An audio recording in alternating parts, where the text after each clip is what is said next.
आज भोग मंडप में माहौल कुछ ज्यादा ही उत्साही था। ऐसा लग रहा था जैसे सेवकों में मुकाबला चल रहा हो।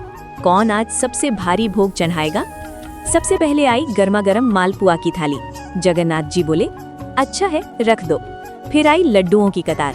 प्रभु मुस्कुराए, आज तो दिन ही कुछ खास लग रहा है। फिर आई खिचड़ी। थाली आगे बढ़ी, लेकिन जैसे ही चौथी और पांचवी थाली अंदर आई, ठाकुर जी का चेहरा बदलने लगा। पेट पर हाथ रखते हुए बोले, दाऊ, अब जगह नहीं बची। प्रसाद तो जैसे लाइन में खड़ा है अंदर घुसने के लिए। बलभद्र जी हंस पड़े, अरे कालिया, ये तो बस झलक है, अभी असली कार्यक्रम बाकी है।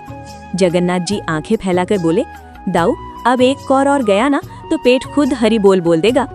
इतने में सुभद्रा जी बोली, भैया, यही बात तो आपने कल भी कही थी और फिर 3 थाली साफ की थी।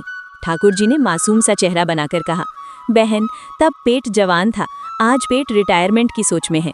तभी एक सेवक अगली थाली लेकर आ गया। जगन्नाथ जी घबरा गए, अरे भाई, भोग चढ़ा रहे हो या मेरी परीक्षा ले रहे हो। यहीं से शुरू हुई पेट प्रधान, नटखट और हंसी से भरी लीला।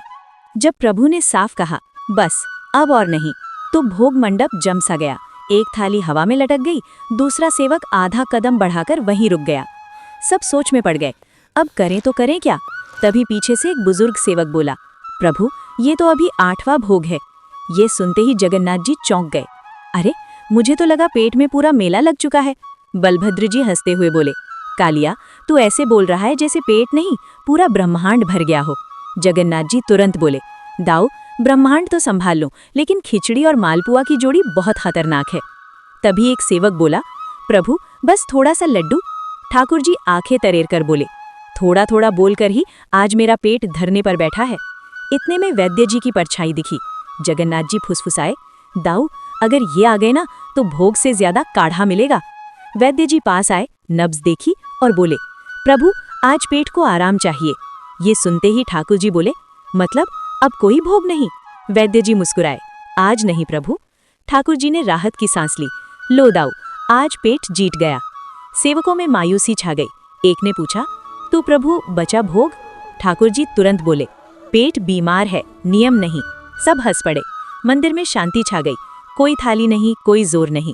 तभी एक छोटा सा बच्चा अंदर आया, नंगे पांव, हाथ में छोटी कटोरी।